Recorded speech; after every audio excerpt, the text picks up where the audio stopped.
Okay, so contrary to what some might believe, Celestia is not a static image in the skybox. Yep, and yep, it is an actual 3D model. When you change position, Celestia will move around the sky. It's possible to find Celestia's location. You can use triangulation. Yep, you certainly can. We can triangulate the location of Celestia from 2 different locations. Yep, drawing a line. Okay, so in the image we get this. Okay, hey, look, see, another person who did the conversion of pixels to meters. I'm by far not the first person to do it at all. With such measurements, we convert pixels to meters. Image above, marker. So what is this? So we have a marker here. Would like to see a bit more of the whole image. Oh, okay, there's the player. Okay, so, I mean, there is a bit of a problem with this. You're not considering the height difference. I think it would be better to go to Mondstadt because it's farther away than this. So I'm a bit iffy about how accurate it is, but it's probably going to be all right. It's just that you'll probably be overestimating the distance by a bit. So yeah, you can basically do that, and you get about 3 kilometers away from the player. Okay, that's what it is. Well, performing triangulation. Okay. Finding the angle. Okay. This is interesting. In order to measure the angle, consider a conversion factor, delta m, and a change in theta, delta theta. Conduct 10 trials at a DPI of 2,400 and an in-game mouse sensitivity of 1. For each trial, we stabilize the camera with the middle mouse button. Okay. And slowly moved upwards until we were looking directly downward. Are you sure that this is 0 degrees? From what I remember, you're actually still slightly point downward. I don't know how justified this is. I think it would have been better to consider from looking directly upward to looking directly downward. Yeah, I just think that would have been better for this. That way you don't have to assume theta is equal to 0 when you hit the middle mouse button. Hello everyone, so here I am inside of Genshin. I just want to visually explain why I don't think pressing the middle mouse button puts you at a 0 degree angle relative to the ground. So if you've seen my aerophysics video, you know that I've created a setup which allows me to aim and shoot arrows parallel to the ground. You can see those platforms all the way in the distance there. So if I use that as like a marker for where I should put my my cursor, you can pretty easily see that the arrow is parallel to the ground. It moves completely straight, and yeah. But if I was to reset aim, then aim, that is clearly going straight towards the ground. That is towards the ground. So yeah, now something to note is that you cannot, at least as far as I can tell, you cannot reset aim while in your aiming mode, so you have to do it outside of aiming mode, then yeah, go back in. So yeah, I question the 0 degree assumption because of this. Trial for results for establishing, and just trust me. Okay. Delta X. Okay, I'm guessing that's in real life. These average TM traveled is about that. I don't know why. Okay. Something I find a little strange is why are you considering only using the averages? Why don't you instead, like for trial 1, you already have a height in bricks. For trial 1, you already have a time. So you can already calculate one measurement of gravity from that. In that case, you will now have 10 samples for gravity, and then you just take the average of that. I don't know why you're only considering the average of this, then the average of that, then measuring the gravitational acceleration, or measuring the average. I mean, I guess it can help maybe stabilize, like, it could help a bit with, like, making the data have less outliers. I can see that, but that means you only have one sample of calculation, in which case it doesn't matter if you do 10 trials, your number of samples is still just 1, which is not good. Just saying.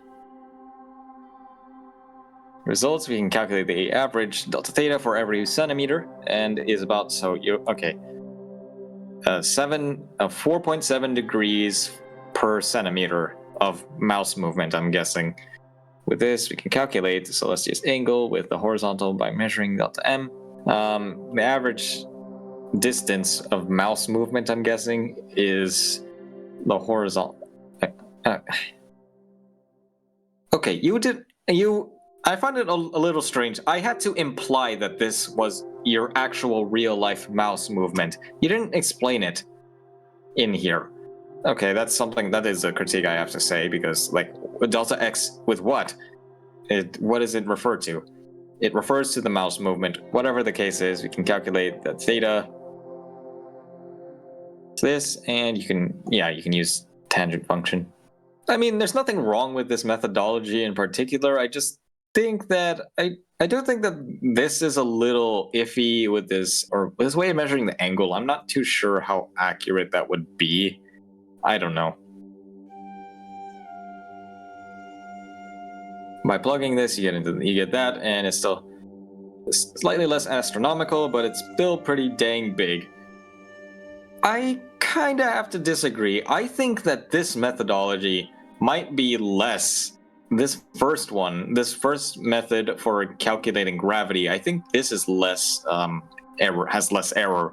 I don't really know. Again, I'm still not sure about this thing, but I think this one has higher error because you have error with the pixels to meters conversion because of the height differences. So that's a source of error. Then you consider this thing, this method to measure angles. In which case, I don't know how accurate this claim is that by stabilizing or recentering the camera with the middle mouse button, it puts you at theta is equal to 0. I don't know if that's accurate. Yeah, but other than that, I do think that there are more sources of error when you have this whole finding the height of Celestia thing. Alright, so now we're actually going to find the one thing that this paper is proposing. Finding the radius of Teyvat. So Celestia has a circular geosynchronous orbit about Teyvat. Okay, geosynchronous orbit means that Celestia appears to be in the same position in the sky at all times because it is rotating with Teyvat at the same speed. Yeah. There are no external forces on Celestia other than gravity. We are assuming that Celestia is not using magic. And Teyvat has the same laws of physics as our world. Discounting special relativity and general relativity, because that messes up with your earlier assumption. So we're basically just sticking with Newtonian mechanics. Let's see. So because Celestia has a circular orbit around Teyvat, we calculate its centripetal acceleration to be this. Centripetal acceleration is essentially, okay, if you imagine an object going in a circle, it is constantly accelerating, even if it's moving at a constant velocity. So long as it moves in a circle, there will always be an acceleration pointed directly towards the center of that circle. That is called the centripetal acceleration. The centripetal acceleration has many different forms, but I prefer to remember it like this. It's omega r squared. So where r is the distance, is whatever, it's the radius of the circle, and then omega squared, what is that? Omega is essentially the angular velocity of this particle, whatever, around the circle. Whatever, we have omega like this. If you actually want to know the exact equation for it, it's a bit more different. You have to consider that if you're considering vectors, you have to do like weird cross product, like you have to deal with the weird as heck cross product, and then you have to use the right hand rule.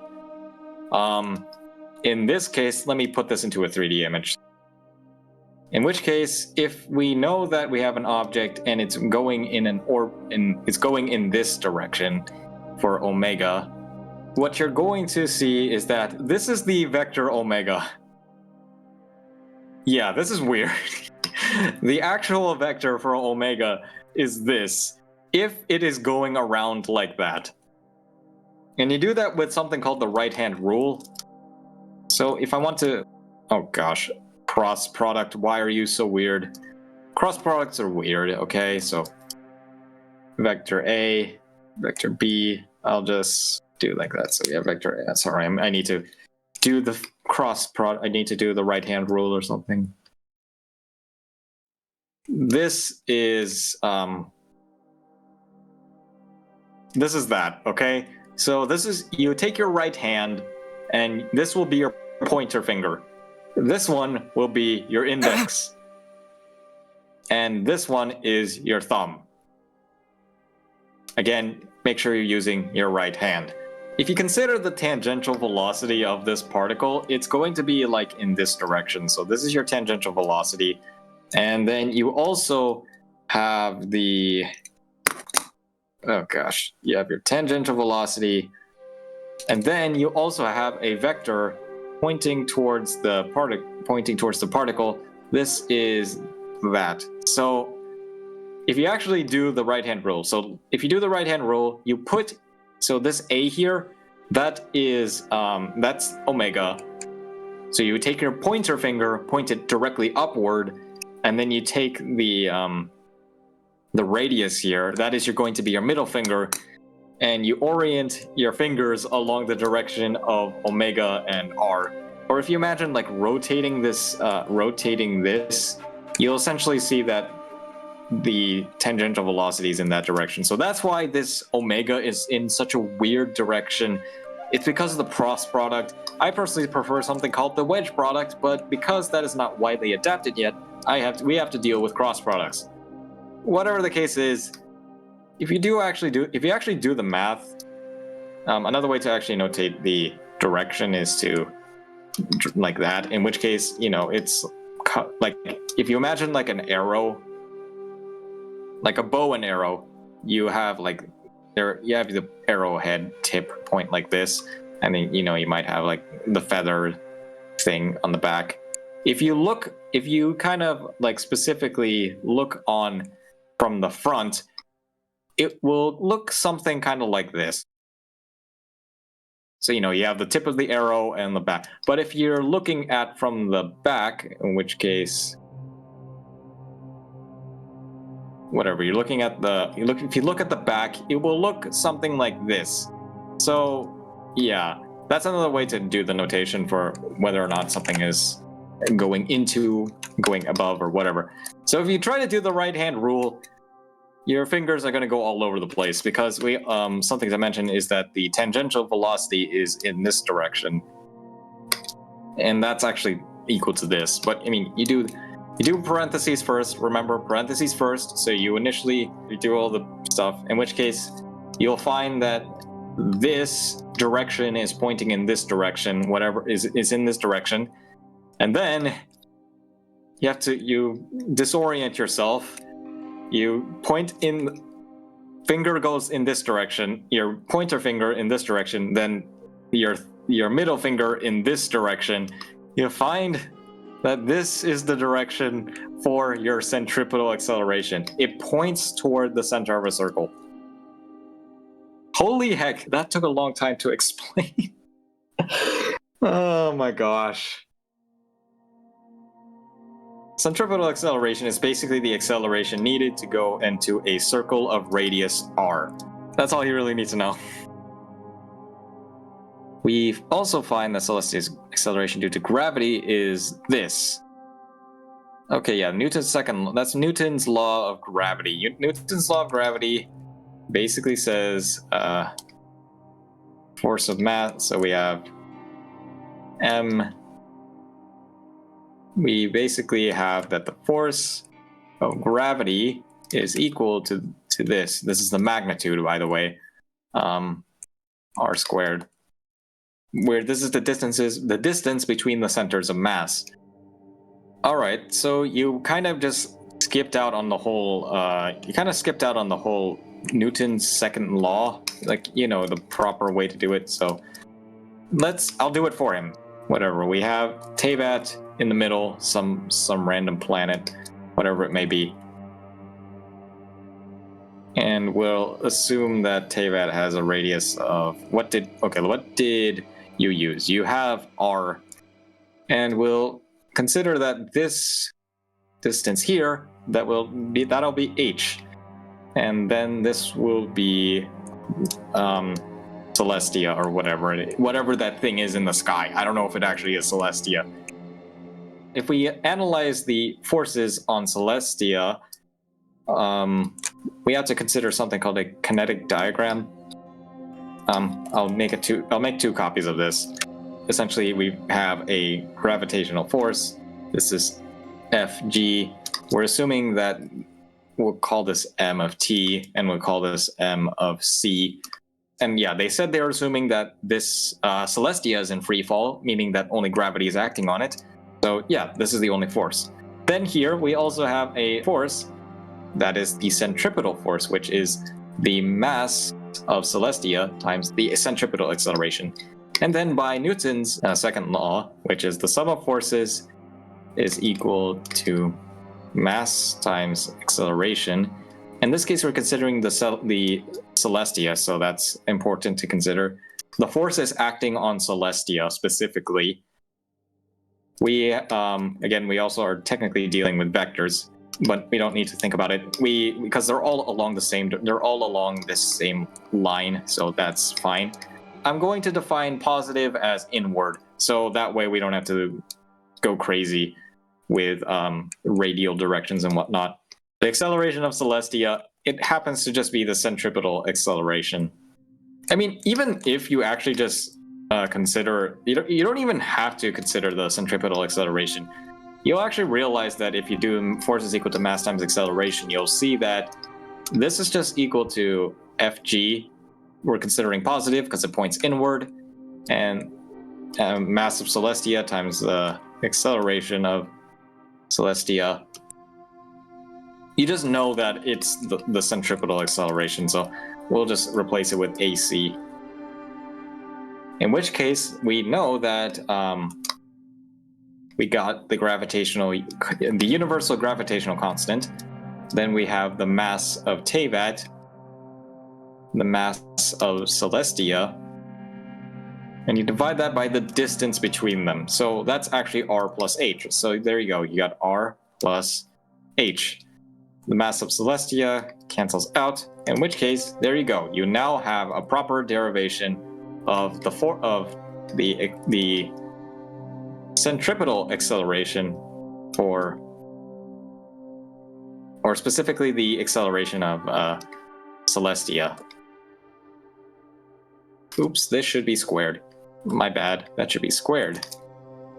Yeah, okay, good. RH squared. This is a proper derivation of that, the acceleration of Celestia, which happens to also be equal to the centripetal acceleration.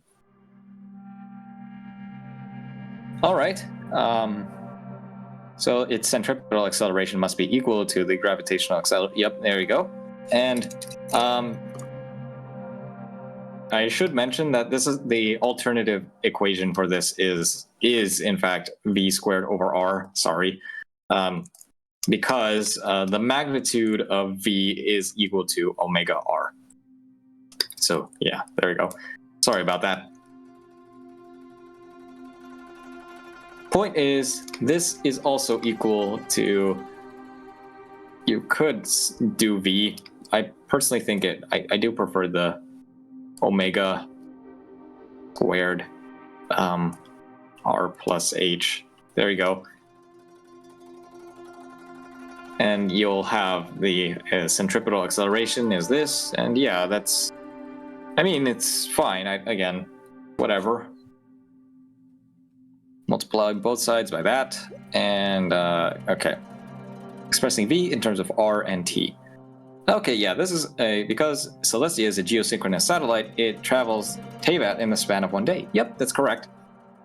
Okay, the period is exactly 1 day, so that's what it is. So if you don't know, we have like frequency is 1 over the period, and in this case, it's 1 revolution for every 24 hours. Well, specifically Teyvat, in which case, but the point is you got 1 revolution per 24 hours, and the 2 pi comes from the fact that you have to consider converting from revolutions to radians. So you have 2 pi radians per revolution, and if you convert it to, if you do this conversion of you'll essentially get omega, and this is why I prefer. This is why I was preferring to do it like that. So omega is specifically 2 pi radians per revolution times f, and f is 1 over the period, which is 24 hours. Yeah, there's nothing wrong with this derivation. It's still fine. Yeah, this derivation is still fine. Over t, expressing gm in terms of r and g. Okay, this is okay. We know the gravitational set. Okay. On the surface, okay, is that and g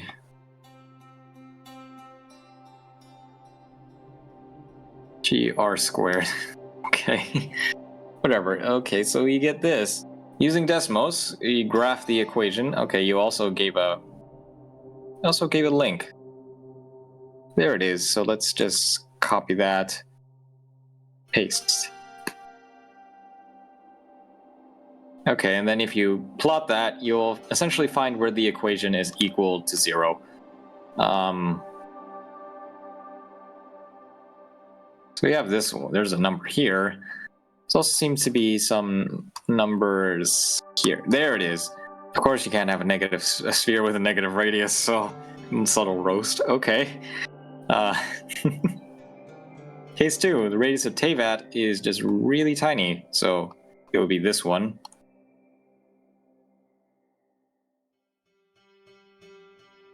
We'll calculate the density of Teyvat. To calculate density, you need mass first. Okay, mass is that. Okay, so you have that. Okay, I'm curious. Mass of Earth. The mass of Earth is this. Basically 6 times 10 to the 24. This is 3.3 times 10 to the 11 kilograms. I think something is weird here. Plugging in our previous numbers, we obtain an average Teyvat density of this, which is considerably larger than Earth's density, but somehow less dense than you. Roast. Okay. The thing that I'm more concerned about is like how there's like a huge, like somehow it's like this is really tiny. This is kind of tiny if you ask me, but whatever. This is the most likely radius for Teyvat, having a radius of approximately 27.9 of the radius of Earth, while being relatively small, still large enough to be a planet. And we're getting roasted again. I don't agree with it. I don't think any of these numbers are correct. I don't believe this is correct, and I don't believe this number is correct either.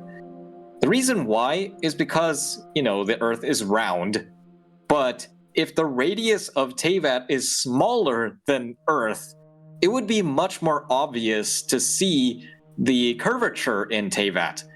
You would see the curvature a lot more easily, especially if you go to very high places. But if you go to the very top of like the nail in, what's that place called? Dragonspine. If you go to the top of the nail in Dragonspine, you still don't see a dang bit of curvature. So I don't think that Teyvat having a radius smaller than Earth makes sense. Something's wrong here. Unless the meter in Teyvat is a lot larger than it is in real life, that is a possibility. That is a possibility for how you can explain this, but I don't know. Alright, so the last one is error. Despite having numbers up to 3 decimal points, the error is so freaking big. And yeah, error can creep up in not just decimal points, it can creep up in methodology and the number of samples. So that is true. That is true. Probably like plus or minus 30%. I'm pretty sure it's bigger than plus minus 30%. And I certainly think that this is probably wrong. Even if you say it's the most likely one. Triangling is pretty inaccurate for spheres because the world curves away. Yeah, okay, but if you're trying to calculate the radius of Teyvat, I do have to say that this method is a bit odd, because typically you might have heard that people calculate the radius of Earth, or they used to do it, by using shadows. And, well, yeah, I do think that would be a better way to calculate the radius of Teyvat than what it was done here, because you had to assume a relatively flat surface. And that could work if your surface is very large, in which case the radius would have to be very large. But the problem is it's small. It's actually pretty small. Wait a minute. Okay, hold on. Wait, let me take a look at this number again. Is that okay, is that 1.8 kilometers? Oh wait, no. Okay, that's 1,778 kilometers. Okay, let me make sure I'm converting this correctly. So, 1.77, what was it? 778. 10 to the 16. 10 to the, not 16, 10 to the 6 meters. You convert that from, so in 1 kilometer, and for every kilometer, there are 10 to the 3 meters. So this, well, this essentially goes down to 3. You get 1,778 kilometers. 1.778 kilometers. That's... Okay, it's bending because of... I'm guessing it's bending because of the curvature of Earth. So let's see how big that is. 1.778. Like, more or less about that. You think the radius of Teyvat is about the size of this? This is definitely wrong, okay? This is definitely wrong. There's no way that's true, because you would certainly be able to see the curvature of the planet if it was actually that small. Alright, hello there everybody, it is me, post-editing Sacke here. So, I was literally just about to upload this video, but of course I was just rewatching through it just in case there were any minor mistakes and whatnot. However, after rewatching it again, I have to say I think I was being a little bit harsh towards Sexy E-Boy 69. In particular, the calculation of the 1,778 kilometer radius. I'm still going to say it's not correct, but I don't think I was being fair to him because I didn't give much evidence for why I think it's unreasonable. I just kind of said that the radius or the curvature of Teyvat should be more obvious since it's so much smaller than the radius of Earth. But again, we have to keep in mind that it's not just about radius of curvature. In my measuring distances with the map video, I considered a distance that was about 12 kilometers from Natlan to the Midsummer Court domain in Mondstadt. Maybe we can at most expect Teyvat to be 20 kilometers in diameter, if you imagine that. But think about it, 20 kilometers compared to 1,778 kilometers. 20 versus 1,778. That is a pretty big difference, and one could very much argue that that difference in scale might not be enough to see the curvature very easily. And that's what I mean by I feel like I wasn't being fair to Sexy E-Boy 69. So, because of this, I've decided that I'm going to create a third part to this. I did not intend for this to happen, but again, it only occurred to me as I was rewatching this thing as I was just about to upload it. This part 3 obviously is going to involve like experimentation, and you'll see me test results and whatnot. So I think it's going to take another 30 minutes of footage. And again, I'm trying not to be too long with the videos, so I hope you can really understand that I'm not just going to plop it at the end of this video. And I do need time to actually make it, and I did promise I would upload a part 2 soon. But yeah, with that, I think I'll head back to the video, so yeah. There's no way. Okay, yeah, this number's wrong. This number's wrong. And I think, again, it might have something to do with, the whole thing about 1 minute. This whole conversion of 1 second being correct. I think that there's something wrong with that. I think this is where things get really weird. Okay, so causes for error, time calculations, or gravity using 30%. Probably just around 20%. You can actually see how much of an error comes from using this. Okay, so let's say you calculated the gravity. So I'm gonna take one of your examples. I'm gonna take one of your calculations. You can actually see how much error there is.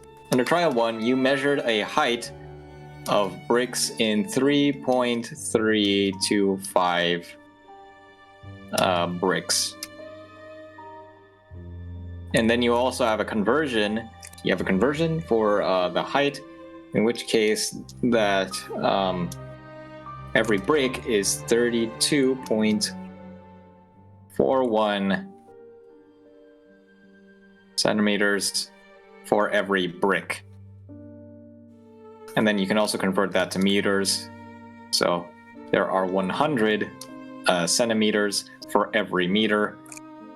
So in which case you'll find that the height is exactly 1.078. I'll just round up to 3 decimal points. 3 decimal points for me is actually pretty standard. I usually always use 3 decimal points. And then you have the time in frames. So the time you measured was, in your first trial, is 8 frames. So 8 frames. And if you consider the frames, so there are 30 frames per second. I also need to convert that to Teyvat seconds. So seconds in Teyvat. Oh, whoops, sorry. It has to be this, seconds Teyvat, like this, in which case it just becomes 2. And this becomes 16 Teyvat seconds. Wow, that is weird. Okay, that number looks really weird. 16 Teyvat seconds. You could actually, if you wanted to assume that, for instance, maybe you're off by a few extra frames, or maybe like plus minus 2 frames or something, you could actually consider that. If you actually consider 8 plus 2, that will give you 10 frames. And then if you do the conversion, you'll get 20 Teyvat seconds. And if you do 8 minus 2, that will give you 6 frames, in which case that will give you 12 Teyvat seconds. And therefore, you can see that you now, with a 2-frame error in 30 frames per second, you can see that your 16 Teyvat seconds is plus or minus 4 Teyvat seconds. To me, that sounds like a pretty huge amount. Yeah, that is a pretty huge amount of error.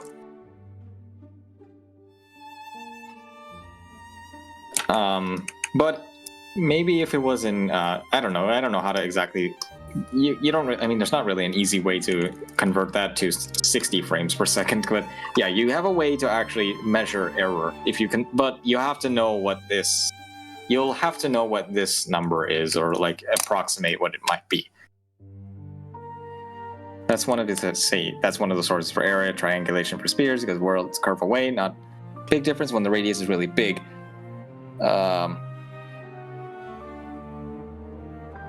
Again, this is contradicted.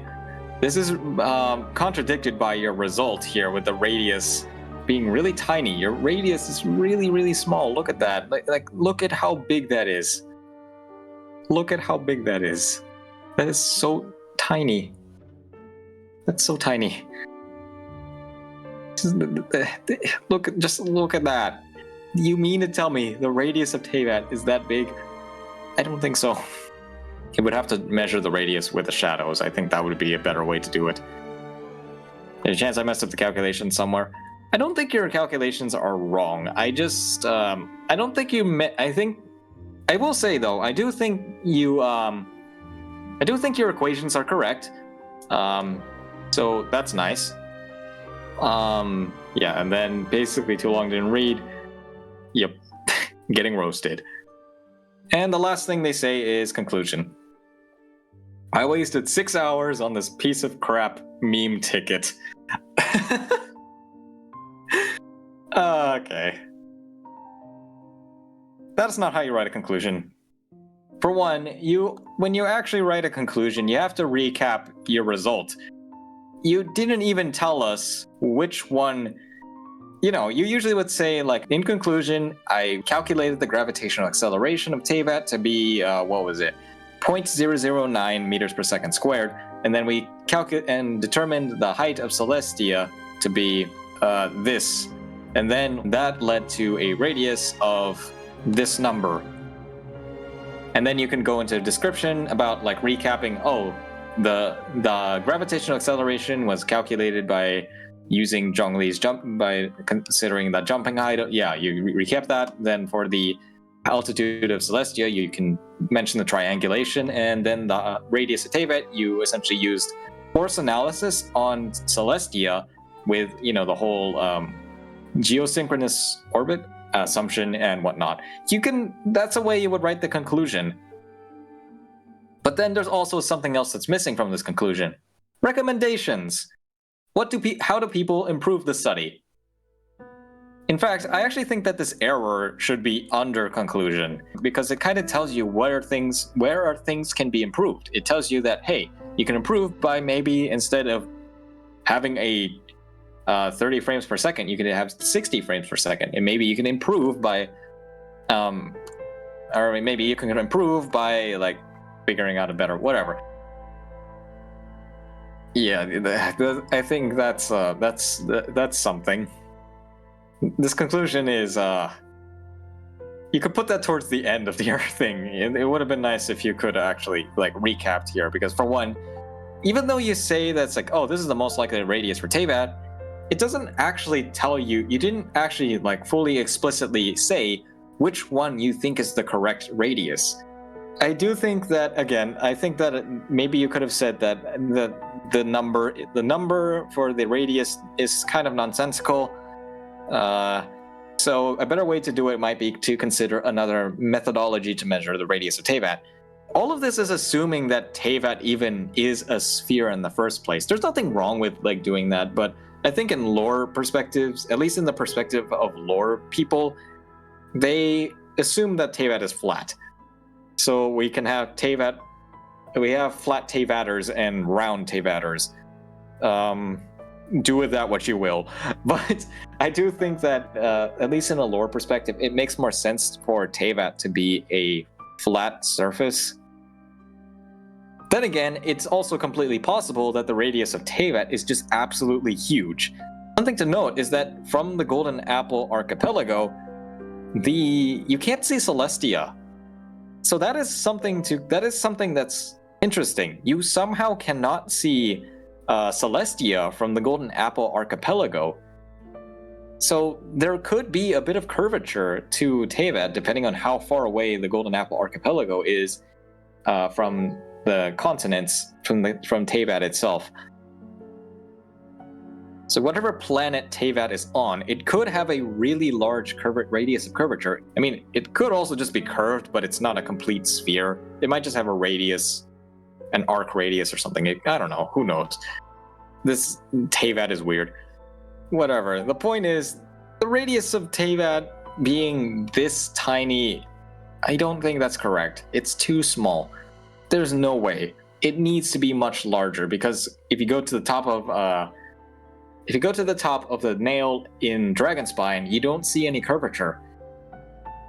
In fact, if you go all the way to Inazuma and you look where like the Jade Chamber is, you'll notice that the height in the sky remains pretty much the same. So again, it has to be very large. The radius has to be pretty large.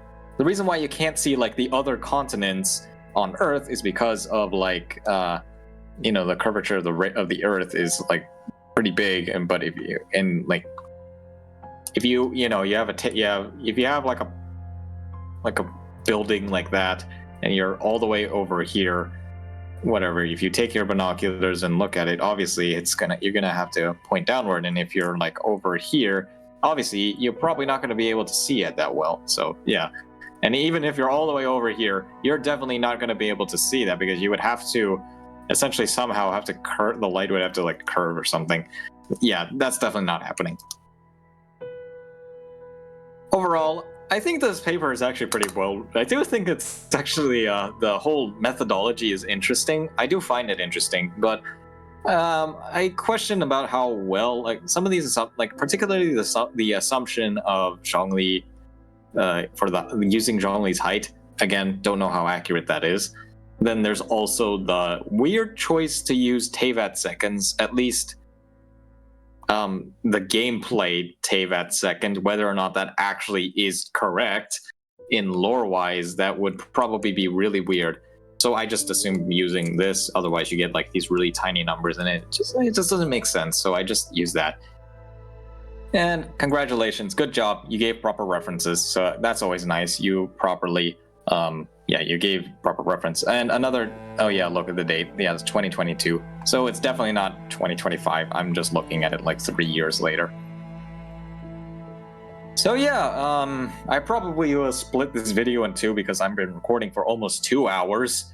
Jeez. So, yeah, I'm also quite tired right now. Please subscribe, like, share the video, become a channel member, support the channel through super thanks, you know, all those stuff. Any support would be great.